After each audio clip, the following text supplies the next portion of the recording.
ಚಿಕ್ಕ ಸಾವ್ಕಾರೆ ಈಗಿತ ಅಂತೂ ಒಳ್ಳೆ ಕುರಿಗಳನ್ನ ತಂದ್ಬಿಟ್ಟು ಸಂದಕ್ಕೆ ಮೇಯಿಸ್ತಿದ್ದಂಗೆ ಆಯ್ತು ನೋಡಿ. ಈಗ ಇದನ್ನೆಲ್ಲ ಕ್ಲೀನ್ ಮಾಡ್ಬಿಟ್ಟಿವ್ನಿ, ಇನ್ನೇನು ತೊಂದರೆ ಇಲ್ಲ. ಇನ್ನೇನು ಇವಾಗ ಯುಗಾದಿ ಹಬ್ಬ ಬಂತಲ್ವಾ ಯಪ್ಪ, ಇನ್ನು ಕರಿ ಹಬ್ಬಕ್ಕಂತೂ ನೀವು ಹೇಳಂಗೇನೇ ಇಲ್ಲ. ಬೇಜಾನು ಎಲ್ಲ ಸೇಲ್ ಆಗೋಯ್ತವೆ ನೋಡಿ. ಒಂದೇ ಗಿತ ರಾಂಪುರ ಸಂತೆಗೆ ಹೋಗ್ಬಿಟ್ಟು ಮಾರ್ಬಿಡೋದ ಏನು? ಹಾ, ನೋಡೋಣ. ಇನ್ನ ಈ ವಾರ ಮುಂದಿನ ವಾರ ನೋಡೋಣ, ಮುಂದಿನ ವಾರದ ಅಷ್ಟೊತ್ತಿಗೆ ಮಾರೋಣ. ಇನ್ನೂ ಇವತ್ತಿಗೆ 15 ದಿನಕ್ಕ ಏನು ಹಬ್ಬ? ಇವತ್ತು ಭಾನುವಾರನ, ಇವತ್ತಿಗೆ 15 ದಿನಕ್ಕೆ ಅನಿಸ್ತದ ಹಬ್ಬ. ನೋಡೋಣ. ಇನ್ನೊಂದು ವಾರ, ಮುಂದಿನ ವಾರ ಇವತ್ತು 8 ದಿನಕ್ಕೆ ತಗೊಂಡೋಗ್ಬಿಟ್ಟು ಶನಿವಾರ ಅಲ್ವಾ, ರಾಂಪುರ ಸಂತೆ ಎತ್ಕೊಂಡೋಗ್ಬಿಟ್ಟು ಮಾರಾಟ ಮಾಡ್ಬಿಟ್ಟು ಬಂದ್ಬಿಡೋಣ. ನೋಡೋಣ ಈಕಿತ ಎಷ್ಟು ಬರ್ತದೆ ಅಂತ ಹೇಳ್ಬಿಟ್ಟು, ಖರ್ಚು ವೆಚ್ಚ ಎಲ್ಲ ಕಳೆದು ಎಷ್ಟಾಯ್ತದೆ ಅಂತ ನಾನು ಹೆಂಡ್ತಿನ ಕೇಳಬೇಕು. ಪೂರಾ ಅವಳಿಗೆ ನೋಡ್ಕೊಳಕ್ಕೆ ಹೇಳ್ಬಿಟ್ಟಿದ್ದೀನಿ. ಅಯ್ಯೋ ಚಿಕ್ಕ ಸಾವ್ಕಾರ್ರೆ, ನೀವು ಯೋಚನೆ ಮಾಡ್ಬಿಡಿ, ನಾನೇ ನೋಡ್ಬಿಟ್ಟಿದ್ದೀನಲ್ಲ. ಒಳ್ಳೆ ಬಲ್ತವೆ, ಸರಿಯಾಗಿ ಇದು ಮಾಡ್ಬಿಟ್ಟಿದ್ದೀನಿ. ಕೋಳಿ ಅಂತೂ ಈಗ ಇನ್ನೂ ಪಿಳ್ಳೆನ ಹೆಂಗೋ ಬಿಡಿ. ನಿಮ್ಗಂತೂ ನಾಟಿ ಕೋಳಿ ಅನ್ನೋದು ಇವಾಗ ಹೆಂಗಿದ್ರು ಜಾಸ್ತಿ ಅಲ್ವಾ. ಅದೇನೋ ಫಾರಂ ಕೋಳಿ ಅದು ಇದು ಎಲ್ಲ ಕಮ್ಮಿನೇ. ನಾಟಿ ಕೋಳಿ ಅನ್ನೋದೆಲ್ಲ ಶಾನಿನ ಹೆಂಗೋ ನಾಟಿ ಗಿಟಿ ಕೋಳಿ ಅಂತ ಹೇಳ್ಬಿಟ್ಟು ತಗೊಂಡು ಹೋಯ್ತಿರ್ತಾರೆ. ನಿಮ್ಗಂತೂ ಈಗಿತ ಒಳ್ಳೆ ನಿನಗೆ ಲಾಭ ಇರುತ್ತೆ ಬಿಡಿ. ನಾನು ಹಂಗೆ ಅನ್ಕೊಂಡಿದ್ದೀನಿ. ನೋಡೋಣ, ಹೆಂಗೋ ಕಷ್ಟಪಟ್ಟಿದ್ದಕ್ಕೂ ಈ ಸಲ ನನ್ನ ಹೆಂಡ್ತಿಗೆ ಏನಾದರೂ ಕೊಡಿಸ್ಬೇಕು ಅಂತ ಅನ್ಕೊಂಡ್ಬಿಟ್ಟಿದ್ದೀನಿ. ಪಾಪ ನನ್ನ ಹೆಂಡ್ತಿ ಯಾವಾಗೂ ಹೇಳ್ತಾನೆ ಇರ್ತಾಳೆ, ಸುಮ್ಮನೆ ನನಗೆ ಕೊಡಿಸ್ತಿರ್ತಾಳೆ, ಹೇಳ್ತಾಳೆ ಬೇಡ ಅಂತ. ಆದರೂ ಈ ಸಲ ನನ್ನ ಹೆಂಡ್ತಿಗೆ ಏನೇನು ಬೇಕೋ ಎಲ್ಲ ಕೊಡಿಸ್ಬೇಕು ನನ್ನ ದುಡ್ಡಾಗೇನೆ. ಇನ್ನೇನು ಕಾರ್ದೆಲ್ಲ ಕ್ಲಿಯರ್ ಆಯಿತು, ಇನ್ನು ನನ್ನ ಹೆಂಡ್ತಿ ಏನೇನು ಕೇಳ್ತಾಳೋ ನೋಡಬೇಕು. ಚಿಕ್ಕಮ್ಮವರು ಭಾಳ ಅದೃಷ್ಟ ಮಾಡೋರೆ ನಿಮ್ಮನ್ನು ಕಟ್ಕೊಂಡು. ಅವಳ ಅದೃಷ್ಟ ಮಾಡಿಲ್ಲ, ನಾನು ಅದೃಷ್ಟ ಮಾಡಿದ್ದೀನಿ ಅವಳನ್ನ ಕಟ್ಕೊಂಡು. ಹೆಂಗಿದ್ದೆ ಗೊತ್ತಲ್ಲ ನಿಮ್ಗೂ, ಹೆಂಗಿದ್ದೆ ನಾನು. ಬಿಡಿ ಅದೆಲ್ಲ ಯಾಕೆ. ಈಗ ಸರಿ, ಹೋಗಿ ಆ ಕುರಿಗಳ್ದೆಲ್ಲ ಸರಿ ನೋಡ್ಕೊಂಬಿಟ್ಟು ಇಲ್ಲೇ ಶೆಡ್ ಹತ್ರ ತಂದ್ಬಿಟ್ಟು ಎಲ್ಲ ಬಿಟ್ಬಿಡ್ರಿ. ನಾನು ಅಷ್ಟೊತ್ತಿಗೆ ಹೋಗ್ಬಿಟ್ಟು ಮನೆ ಹತ್ರ ಹೋಗ್ಬಿಟ್ಟು ಊಟ ಗಿಟ ಮಾಡ್ಕೊಂಡು ಸ್ವಲ್ಪ ಹೊತ್ತು ಮಲಿಕತ್ತೀನಿ. ಈ ಬಿಸಿಲುಗಂತೂ ಅಪ್ಪ ಕಣ್ಣೆಲ್ಲ ಉರಿತಾವೆ ಸುಮ್ಮನೆ. ನನ್ನ ಹೆಂಡ್ತಿ ಹೆಂಗೋ ಒಂಚೂರು ಮಸಾಜ್ ಮಾಡ್ತಾಳೆ, ತಲೆ ಮಸಾಜ್ ಮಾಡಿಸ್ಕೊಂಡು ಹೋಗಿ ಮಲ್ಕತ್ತೀನಿ. ಸರಿ ಚಿಕ್ಕ ಸಾವ್ಕಾರೆ, ನೀವೇನು ತಲೆ ಕೆಡಿಸ್ಕೊಬಿಡಿ, ನಾನೆಲ್ಲ ನೋಡ್ಕೊತೀನಿ ಬಿಡಿ. ಚಿಕ್ಕ ಹೋ ಅಣ್ಣ, ಹೇಳಿ ದೊಡ್ಡಮ್ಮ, ಹೇಳಿ. ಏನು ಅಂತ ಹೇಳೋಣ ಕಣಪ್ಪ, ನಮ್ಮ ಪರಿಸ್ಥಿತಿಯಾ ಏನು ಅಂತ ಹೇಳನಿ. ಒಂಥರ ಅನ್ನಿಸ್ತೈತೆ ನನಗಂತೂ. ನಿಂತಾಗ ಹೆಂಗೆ ಹೇಳ್ಕೋಬೇಕು, ಹೆಂಗೆ ಬಿಡಬೇಕು ನನಗಂತೂ ಗೊತ್ತಾಯ್ತಿಲ್ಲ. ಏನು ಹೇಳ್ಬೇಕು, ಏನು ಬಿಡಬೇಕು, ತಲೆ ಎಲ್ಲ ಕೆಟ್ಕೆ ಹರಡ್ಬಿಟ್ಟೈತೆ ನನಗಂತೂ. ನೋಡಿ, ನೀನು ನನ್ನ ಮಗನ ಸಾಮಾನ್ಯ, ನಮ್ಮ ಕಷ್ಟವ ನೀನು ಅರ್ಥ ಮಾಡ್ಕತ್ತೀಯ ಅಂತ ಅನ್ಕೊಂಡಿವ್ನಿ. ಭಾಳ ಕಷ್ಟ ಇದ್ದೀವಿ ನಾವಂತೂ. ಏನು ಹೇಳ್ಬೇಕು, ಭಾಳ ಕಷ್ಟ ಅಂದರೆ ಇರಕ್ಕೆ ಮನೇನೂ ಇಲ್ದಿದ್ದಂಗೆ ಬೀದಿಗೆ ಬಂದ್ಬಿಟ್ಟಿದ್ದೀನಿ ನಾನಂತೂ. ಅದಕ್ಕೆ ಏನು ಮಾಡೋದು ಅಂತ ಹೇಳ್ಬಿಟ್ಟು ನಾನು ಯೋಚನೆ ಮಾಡ್ತಾ ಇವ್ನಿ. ನೋಡಿ, ನಿಮ್ಮ ತಕೇನೇ ಬಂದ್ಬಿಟ್ಟಿದ್ದೀನಿ ಕಣಪ್ಪ ಮಗ. ನೀನು ನನ್ನ ಸ್ವಂತ ಮಗನೇ. ನೀನು ಏನಾರ ಒಂದು ಸಹಾಯ ಮಾಡಬೇಕು, ಉಳ್ಕೊಳಕ್ಕೆ ಏನಾರ ಒಂದು ಮನೆಗೇನೆ ಕೊಟ್ಟು ಸಹಾಯ ಮಾಡಬೇಕು. ಆ ಶಾರದಿ ಮಗಳು ನಮ್ಮನ್ನ ಮನೆಯಿಂದ ಈಚೆ ಕಡೆಗೆ ಹಾಕ್ಬಿಟ್ರು. ಅಷ್ಟು ಸಾಲದು ಅಂತ ಹೇಳ್ಬಿಟ್ಟು ಈಗ ನನ್ನ ಮಗ ಇನ್ನೊಂದು ಮದುವೆ ಬೇರೆ ಮಾಡ್ಕೊಬಿಟ್ಟು ಬಂದವನಿ. ಇವಾಗ ಎಲ್ಲನೂ ಸಾಕು, ತಲೆ ಕೆಟ್ಟೋಗ್ಬಿಟ್ಟೈತೆ. ಬೀದಿನ ಕುಂತ್ಕೊಂಡ್ರೆ ಬ್ಯಾಗು ಬಟ್ಟೆ ಇಕ್ಕೊಂಡು ಬೀದಿನ ಕುಂತ್ಕೊಂಡಿದೀವ. ಎಲ್ಲರೂ ನಮ್ಮ ನೋಡಿ ಆಡ್ಕೊಂಡು ಪಕಾಸ್ಕೊಂಡು ನಕ್ಕು ಉಳ್ಳಾಡ್ತಾವ್ರೆ ಎಲ್ಲರೂ. ನನಗಂತೂ ಏನು ಮಾಡನಿ, ಏನು ಬಿಡನಿ ಒಂದೂ ಅರ್ಥ ಆಯ್ತಿಲ್ಲ ನನಗಂತೂ. ಅದಕ್ಕೆ ನಿಮ್ಮ ಹತ್ರ ಕೈ ಮುಗಿದು ಕೇಳ್ಕೊತಾ ಇದ್ದೀನಿ, ಹೆಂಗನ ಮಾಡ್ಬಿಟ್ಟು ನಮ್ಗೆ ಉಳ್ಕೊಳಕ್ಕೆ ಒಂಚೂರು ಜಾಗವ ಕೊಟ್ಬಿಡಿ. ಮನ್ಯಾಳ್ರು ಅಯ್ಯೋ ಏನಾಯ್ತು, ಚೆನ್ನಾಗೇನೆ ಇದ್ರಲ್ಲ ಅಣ್ಣ. ಮೊನ್ನೆಲ್ಲ ಚೆನ್ನಾಗಿದ್ದೀವಿ ಅಂತ ಹೇಳ್ತಾ ಇದ್ರಿ, ಅವ್ರ ಮನೆ ಬೇರೆ ತಗೊಂಡ್ರಲ್ವಾ, ಚೆನ್ನಾಗೇ ಇದ್ರಲ್ಲ. ಲೋ ತಮ್ಮ, ನಿನಗೆ ಗೊತ್ತಿದ್ದಿರೋದು ಏನೈತೆ, ಆ ಶಾರದಾ ಮಗಳು ಸವಾಸ ಮಾಡಿದವ್ರು ಯಾರು ತಾನೇ ಉದ್ಧಾರ ಆಗವ್ರೆ. ಎಲ್ಲರೂ ಹಾಳಾಗೋಗಿರೋದೇನೆ. ನಾವು ಹಂಗೇನೆ ಹಾಳಾಗಿ ಹೋಗ್ಬಿಟ್ವಿ. ಏನು ಮಾಡ್ತೀಯ, ನಮ್ಮ ಗ್ರಾಚಾರ ನಮ್ಮ ಟೈಮು ಏನೂ ಸರಿ ಇರಲಿಲ್ಲ ಅನ್ನಿಸ್ತದೆ. ಹಾಳಾಗೆ ಹೋಗ್ಬಿಟ್ವಿ ನಾವಂತೂ. ಇನ್ನು ಬೇರೆ ದಾರಿ ಅಂತೂ ನನಗೇನು ಕಾಣಿಸ್ತಿಲ್ಲ. ನೀನು ಬಿಟ್ರೆ ನಾವು ಕೆರೆನೋ ಬಾವಿನ ನೋಡ್ಕೋಬೇಕಾಯ್ತದೆ. ಎಂದು ನಿನ್ನ ಮುಂದೆ ಇಷ್ಟೊಂದು ರಿಕ್ವೆಸ್ಟ್ ಮಾಡ್ಕೊಂಡು ನಾನು ಕೇಳಿಲ್ಲ. ಆದರೆ ನಿಮ್ಮ ಅಣ್ಣ ಬೀದಿಗೆ ಬಂದ್ಬಿಡ್ತಾನೆ, ನಿಜ ಬೀದಿಗೆ ಬಂದ್ಬಿಡ್ತಾನೆ. ಏನೋ ಉಳ್ಕೊಳಕ್ಕೆ ಒಂಚೂರು ಜಾಗ ಕೊಟ್ಬಿಡು. ಊರಾಗಿರೋ ಜನ ಎಲ್ಲನೂ ಆಡ್ಕೊಂಡು ಹೋಗ್ತಾವ್ರೆ. ಏನು ಮಾಡಬೇಕು ಅಂತ ನನಗೆ ಅರ್ಥ ಆಯ್ತಿಲ್ಲ ನನಗಂತೂ. ಅದಕ್ಕೆ ನೀವು ತಾಗ ಬಂದ್ಬಿಟ್ಟು ಕೇಳ್ತಾ ಇರೋದು ನಾನು. ಹೌದು, ನಾನು ಮೊದಲೆಲ್ಲ ದೌಲತ್ತು ದುರಂಕಾರ ಪಟ್ಟಿದ್ದೀನಿ. ಅದೆಲ್ಲ ಮನ್ಸಿಗೆ ಹಾಕೊಳಕ್ಕೆ ಹೋಗ್ಬೇಡಿ. ಮನ್ಸಿಗೆ ಹಾಕೊಳ್ತಿದ್ದಂಗೆ ನೀವೇನಿಯ ಹೆಂಗನ ಮಾಡಿ ನನಗೆ ಮನೆಯ ಕೊಟ್ಬಿಡಿ ಸಾಕು. ನಾನು ಏನಾರ ಕೆಲಸ ಮಾಡ್ಕೊಂಡು ಇದ್ಬಿಡ್ತೀನಿ. ಅದು ನಾನು ಇದ್ದಕ್ಕಿದ್ದಂಗೆ ನಾನು ನಿಮ್ಗೆ ಸಹಾಯ ಮಾಡ್ಬೋದು. ಆದರೆ ನಮ್ಮ ಅಮ್ಮನ, ನನ್ನ ಹೆಂಡ್ತಿನ ಒಂದು ಮಾತು ಕೇಳಬೇಕು. ನಮ್ಮ ಅಮ್ಮ ನನ್ನ ಹೆಂಡ್ತಿ ಏನು ಹೇಳ್ತಾರೆ ಒಂದ್ಸಲ ಕೇಳಬೇಕಲ್ವ. ಕೇಳ್ದಿರೋದಂಗೆ ಮಾಡಿಬಿಟ್ರೆ ನನ್ನ ಹೆಂಡ್ತಿ ನಮ್ಮಮ್ಮ ಇಬ್ಬರು ಬೇಜಾರು ಮಾಡ್ಕೊಂಬಿಟ್ಟು ನನ್ನೇ ಬೈದಾಡ್ಬಿಡ್ತಾರೆ. ಒಂದ್ಸಲ ಅವ್ರಿಬ್ಬರನ್ನೂ ಕೇಳಿಬಿಟ್ಟು ನಿಮ್ಮ ಹತ್ರ ಆಮೇಲೆ ಹೇಳ ನಿಮಗೆ. ಏನಪ್ಪ, ನಿಮ್ಮ ಅಮ್ಮ ಏನಾರ ಬೀದಿಗೆ ಬಿದ್ದಿದ್ರೆ ಹಿಂಗೆ ಮಾತಾಡ್ತಿದ್ದ ನೀನು? ನಾನು ನಿನ್ನ ಸ್ವಂತ ಅಮ್ಮ ಅಲ್ಲ ಅಂತ ಅನ್ಕೊಬಿಟ್ಟಿದ್ಯಾ? ನಾನು ನಿನ್ನ ಸ್ವಂತ ಅಮ್ಮನ ಥರನೇ ಅಲ್ವಾ?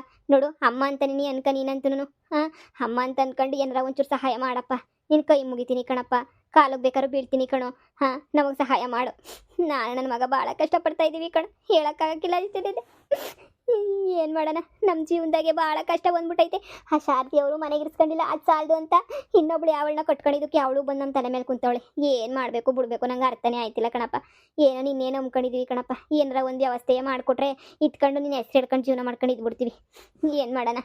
ಸರಿ ಆಯಿತು, ನಾನು ಏನಾದರೂ ಒಂದು ವ್ಯವಸ್ಥೆ ಮಾಡ್ತೀನಿ. ನೀವು ಇಷ್ಟೊಂದು ಬೇಜಾರು ಮಾಡ್ಕೊಳ್ಳೋ ಅವಶ್ಯಕತೆ ಇಲ್ಲ. ಆದರೆ ಸದ್ಯಕ್ಕೆ ಯಾವ ಮನೆಯೂ ಖಾಲಿ ಇಲ್ಲ. ಹಳೆ ಮನೆ ಒಂದು ಖಾಲಿ ಐತೆ, ಅದು ಅಮ್ಮನ ಹತ್ರ ಐತೆ ಬೀಗ.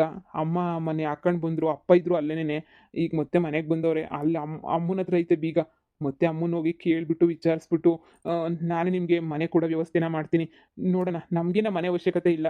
ನೀವೇನು ತಲೆ ಕೆಡಿಸ್ಕೊಬೇಡಿ. ನಾನು ಅಮ್ಮನ ಹತ್ರ ಮಾತಾಡ್ಕೊಂಡು ಬರ್ತೀನಿ. ನಿಮ್ಮ ಅಮ್ಮ ಬ್ಯಾಡ ಅಂದೆ ಅಂತದೆ ಕಣಪ್ಪ. ಕೊಡಬೇಡ ಅವಳಿಗೆ ಮನೆಯಾಳಿಗೆ ಅಂತ ಬೈತದೆ. ಅವಾಗ ಮತ್ತೆ ನೀನು ನಮಗೆ ಸಹಾಯ ಮಾಡಲ್ಲ. ಮತ್ತೆ ನಾವು ಬೀದಿಗೆ ಬಂದ್ಬಿಡ್ತೀವಿ ಕಣ ಮಗ. ಬ್ಯಾಡ, ಈಗ ಸಹಾಯ ಮಾಡೋದಿದ್ರೆ ನಮಗೆ ಸಹಾಯ ಮಾಡು. ಇಲ್ಲಾಂದ್ರೆ ನಾವು ಕೆರೆನ ಬಾವಿನ ನಾನು ನನ್ನ ಮಗ ನೋಡ್ಕೊಂಡು ಸತ್ತೋಯ್ತೀವಿ. ಅಷ್ಟೇನೆ, ಏನೋ ಒಂದು ಆಯ್ತದೆ. ನನಗದೆಲ್ಲ ಬೇಡ. ನಾನಂತೂ ಅಂದರೆ ಹೆಂಗನ ಮಾಡ್ಕೊಂಡು ಸತ್ತೋಗ್ಬಿಡ್ತೀನಿ. ಸತ್ತ ಮೇಲೆ ಬಂದ್ಬಿಟ್ಟು ದೊಡ್ಡಮ್ಮ ಅಂತ ಹೇಳ್ಬಿಟ್ಟು 2 ಉನ್ನರ ಹಾಕ್ಬಿಟ್ಟು ಹೋಗಪ್ಪ ಸಾಕು. ಮಗ ರಾಹುಲ ಬಾ. ಇವ್ರ ಅಮ್ಮನ ಕೇಳಿದ್ರೆ ಇವ್ರ ಅಮ್ಮ ಇನ್ನೆಲ್ಲ ನಮಗೆ ಸಹಾಯ ಮಾಡಕ್ಕೆ ಬಿಡ್ತಾಳೆ. ನಾವು ಅನ್ಕೊಂಡು ಬಂದಿದ್ದೆಲ್ಲ ಕನಸು. ಏನೋ ಬಾ. ಈ ಊರಾಗೇನು ಕೆರೆ ಬಾವಿಗೇನು ಕಮ್ಮಿನಾ? ಬೇಜಾನ್ ಕೆರೆ ಬಾವಿ ಎಲ್ಲನೂ ಅವೇ. ಬಾ, ನೋಡ್ಕೊಂಡು ಸತ್ತೋಗೋಣ. ಚೆನ್ನಾಗಿರಪ್ಪ ನೀವು, ಸಂದಕಿರ್ರಿ. ಅಮ್ಮ, ಅಯ್ಯೋ ಮಗನೇ. ಅಯ್ಯೋ ಅಳ್ಬೇಡ, ಸುಮ್ಮನಿರಿ. ಆಯಿತು ಸರಿ, ನಾನು ಕೀ ತಗೊಂಡು ಬಂದು ಮನೆಯಿಂದ ನಾಳೆ ನಿಮಗೆ ಮನೆ ಕೊಡ್ತೀನಿ. ನೀವೇನು ಯೋಚನೆ ಮಾಡೋಕೆ ಹೋಗ್ಬಿಡಿ, ಸಮಾಧಾನ ಮಾಡ್ಕೊಳ್ಳಿ, ಸರಿನಾ? ಅವ್ರ ಅಮ್ಮನ ಮಾತೇನು ಕೇಳಲ್ಲ, ನಿಮಗೆ ತಂದು ಕೊಡ್ತೀನಿ.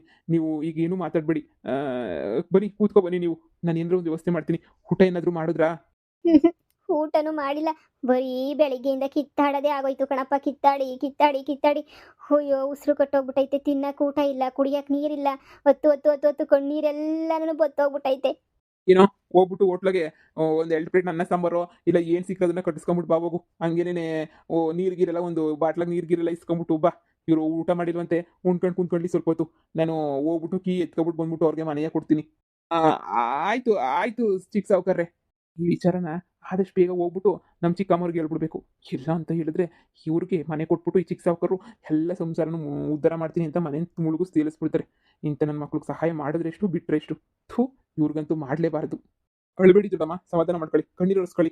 ನಿಮ್ಗೆ ಏನಾಯ್ತು? ನಾನು ಹೇಳಿದ್ನಲ್ಲ ಮನೆ ಕೊಡ್ತೀನಿ ಅಂತ. ಅಷ್ಟೇ ಅಲ್ಲ, ನಿಮ್ಗೆ ಏನಾದ್ರು ನಾನು ಸಹಾಯ ಮಾಡ್ತೀನಿ. ನೀವು ಏನಾದರೂ ಒಂದಿಲ್ಲಿ ನಾನು ಕೋಳಿ ಕುರಿ ನೋಡ್ಕೊತಾ ಇದ್ದೀನಲ್ಲ, ಅದೇ ಥರ ಬೇಕಾದ್ರೆ ನೀವು ಹಸು ಗೀಸು ಏನಾದ್ರು ನೋಡ್ಕೊಳ್ಳಿವ್ರಂತೆ. ಒಂದಲ್ಲ 2 ಹಸು ಕೊಡಿಸೋ ಜವಾಬ್ದಾರಿ ನಮ್ಮದು. ಇಲ್ಲ ಎಮ್ಮೆ ಕೊಡಿಸ್ತೀನಿ. ಆರಾಮಾಗಿ ಹಸು ಎಲ್ಲ ನೋಡ್ಕೊಂಡು ಆರಾಮಾಗಿರ್ಬೋದು, ಏನೂ ತೊಂದರೆ ಇಲ್ಲ. ಪುಣ್ಯ ಬರ್ಲಿ ಕಣಪ್ಪ ನಿಂಗೆ, ಪುಣ್ಯ ಬರ್ಲಿ. ಆ ದೇವ್ರು ನಿಂಗೆ ಒಳ್ಳೇದು ಮಾಡ್ಲಿ ಕಣಪ್ಪ. ಆ ದೇವ್ರು ಯಾವಾಗೂ ನಿನ್ನ ಕಾಯಿಲೆ ಯಾವಾಗೂ ಒಳ್ಳೇದು ಮಾಡ್ಲಿ ನಿಂಗೆ. ಒಳ್ಳೇದಾಗ್ಲಿ ಬಿಡಪ್ಪ ನಿಂಗೆ. ಅಯ್ಯೋ ಬಿಡಿ, ಪರವಾಗಿಲ್ಲ. ಕಷ್ಟಕ್ಕಾಗ್ದಿದ್ದಂಗೆ ಏನೇ ಸುಖಕ್ಕಾಗಕ್ಕಾಯ್ತದ? ಕಷ್ಟಕ್ಕೆ ಆಗ್ಬೇಕಲ್ವಾ? ನಾನು ಆಗ್ತಿದ್ದೀನಿ ಬಿಡಿ, ಸರಿನಾ? ನಿಮ್ಮ ಕಷ್ಟ ನನ್ನ ಕಷ್ಟ ಅಂತ ಅನ್ಕೊಂಡು ಸಹಾಯ ಮಾಡ್ತಾ ಇದ್ದೀನಿ. ಬನ್ನಿ ಕೂತ್ಕೊ ಬನ್ನಿ. ನಮ್ಮ ಕೆಲಸದಾಳು ಹೋಗ್ಬಿಟ್ಟು ನಿಮಗೆ ಊಟ ನೀರು ಎಲ್ಲ ತಗೊಂಡು ಬರ್ತಾನೆ. ಹೊಟ್ಟೆ ತುಂಬ ತಿನ್ಕೊಂಡು ಕೂತ್ಕೊಂಡಿರಿ. ನಾನು ಒಂದು 10 ನಿಮಿಷ ಮನೆ ಹತ್ರ ಹೋಗ್ಬಿಟ್ಟು ಬರ್ತೀನಿ. ನಿಮ್ಮ ಅಮ್ಮಂಗೆ ಮಾತ್ರ ಬಿಸಿ ಹೇಳ್ಬೇಡ ಕಣಪ್ಪ. ನಿಮ್ಮ ಅಮ್ಮಂಗೆ ಹೇಳಿದ್ರೆ ನಮಗೆ ಮನೆಗಿನೇ ಕೊಡಕ್ಕೆ ನಿಮ್ಮ ಅಮ್ಮ ಬಿಡೋದು ಇಲ್ಲ, ಏನೂ ಇಲ್ಲ. ನಮ್ಮನ್ನೇ ಸುಮ್ಮನೆ ಇದು ಮಾಡ್ಬಿಟ್ಟು ಅಯ್ಯೋ ಅನಿಸ್ಬಿಡ್ತದೆ ಕಣಪ್ಪ. ಹಿಂಗೆ ಕೈ ಮುಗಿತೀನಿ. ನಿಮ್ಮ ಅಮ್ಮಂಗೆ ಮಾತ್ರ ನಾವು ಹಿಂಗೆ ಮನೆ ಕೇಳಿರೋ ವಿಷಯನ ಹೇಳ್ಬೇಡ. ನಾವು ಜಾಸ್ತಿ ದಿನ ಇರೋಕ್ಕಿಲ್ಲ, ಸ್ವಲ್ಪ ದಿನ ಅಷ್ಟೇ. ಎಲ್ಲ ಸರೋಗ ಗಂಟ ಇರ್ತೀವಿ. ಆಮೇಕಿಂದ ನಮ್ಮ ಪಾಡಿಗೆ ನಾವು ಹೆಂಗೋ ನೋಡ್ಕೊಂಡು ಹೊರಟೋಯ್ತೀವಿ. ಒಂದು 4 ಕಾಸು ದುಡ್ಡು ಮಾಡ್ಕೊಳ್ಳೋ ಗಂಟ ಅಷ್ಟೇ. ದುಡ್ಡು ಗಿಡ್ ಮಾಡ್ಕೊಂಡ್ಮೇಲೆ ಆರಾಮಾಗಿ ಹೋಗ್ಬಿಡ್ತೀವಿ ಕಣಪ್ಪ. ಸರಿ, ಹೇಳಿದ್ನಲ್ಲ ಆಯಿತು ಅಂತ. ಬನ್ನಿ ಕೂತ್ಕೊ ಬನ್ನಿ ಇಲ್ಲಿ. ಒಂದು 10 ನಿಮಿಷ ನಾನು ಮನೆ ಹತ್ರ ಹೋಗ್ಬಿಟ್ಟು ಬರ್ತೀನಿ. ನೀವು ಕೂತ್ಕೊ ಬನ್ನಿ. ಊಟ ಎಲ್ಲ ತಗೊಂಡು ಬರ್ತಾರೆ. ತಿನ್ಕೊಂಡು ಆರಾಮಾಗಿ ಕೂತ್ಕೊಂಡಿರಿ, ನಾನು ಬರ್ತೀನಿ. ನಾನು ಹೇಳಿಲ್ವಾ ಸೆಂಟಿಮೆಂಟಾಗಿ ಮಾತಾಡಿದ್ರೆ ಈ ಚಿಕ್ಕ ಸಾವುಕಾರ ಬಿದ್ದೋಗ್ಬಿಡ್ತಾನೆ ಅಂತ? ಹೆಂಗೆ ಬಿದ್ದಿದ್ದು ಚಿಕ್ಕ ಸಾವುಕಾರ? ಸೂಪರ್ ಡೂಪರ್ ಅಮ್ಮ. ಅಬ್ಬಬ್ಬಬ್ಬ, ಏನು ನಾಟಕ ಮಾಡ್ತೀಯಾ? ಹೆಂಗ್ ಅಳ್ತೀಯಾ? ಅಳಕ್ಕೂನು ಚೆನ್ನಾಗಿ ಬರ್ತದೆ ನಿನಗಂತೂ. ಅದೇನೋ ಫಿಲಮಗೆ ಅಳಕ್ಕೂ ಅದೇನೋ ಕೊಡ್ತಾರಂತೆ. ನಿನಗೇನು ಕೊಡೋ ಅವಶ್ಯಕತೆನೇ ಇಲ್ಲ. ಹಂಗೆಗಳು ಒಂದು ಧಾರಾಕಾರ ಮುಂಗಾರು ಮಳೆನ ಸುರಿಸ್ಬಿಡ್ತೀಯ ನೀನಂತೂ. ಅಪ್ಪ, ಸದ್ಯ ಇರಕ್ಕೊಂದು ಮನೆ ಸಿಗ್ತೈತೆ, ಇನ್ನು ಆರಾಮಾಗಿರೋಣ ಬಿಡಮ್ಮ. ಹೋ, ಇನ್ ಮನೆ ಸಿಕ್ತೈತೆ. ಜೀವನಕ್ಕೊಂದು ನೋಡ್ಕೋಬೇಕು. ಮನೆ ಒಂದು ಸಿಕ್ಕಿದ್ರೆ ಜೀವನಕ್ಕೆ ಹೆಂಗೋ ಆಯ್ತದೆ. ಬಾ, ಏನೋ ಒಂದು ವ್ಯವಸ್ಥೆ ಮಾಡೋಣ. ನಿಂದು ಒಂದು 3.5 ಎಕರೆ ಜಮೀನು ಸಿಗ್ತದಲ್ಲ, ಏನೋ ಒಂದು ವ್ಯವಸ್ಥೆ ಮಾಡ್ಕೊಳ್ಳೋಣ. ಹೂ ಕಣಮ್ಮ,